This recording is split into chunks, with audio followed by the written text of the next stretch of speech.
If you stop here, you'll miss the reason why everything collapsed. As graduation drew closer and Kenny prepared to visit his mother before youth service, Ada felt panic settle deep in her chest. Distance had always been dangerous. If he leaves now, I may never get him back. Fear tightened around her thoughts and desperation returned, stronger than before.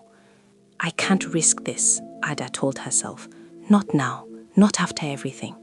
She returned to the herbalist. He must marry me before he travels. This is the only way, she believed. Marriage will secure him.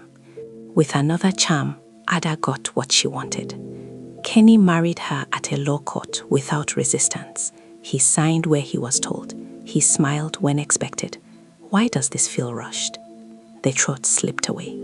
Their witnesses celebrated, unaware that his will was no longer his own. Ada felt safe. Even if he wakes up later, she thought, marriage will hold him, children will bind him. But one night, everything broke. Kenny woke suddenly. His hands closed around her neck. His eyes were empty. This isn't him. He's going to kill me. Ada fought free and ran. She fled the house, heart pounding louder than her thoughts.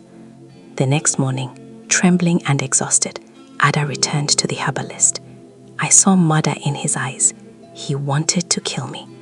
The herbalist listened quietly. Love that is forced always demands a price. Ada stood frozen. So this is the price. Still, the herbalist promised to help her again, especially because Kenny's mother was a powerful Christian prayer warrior.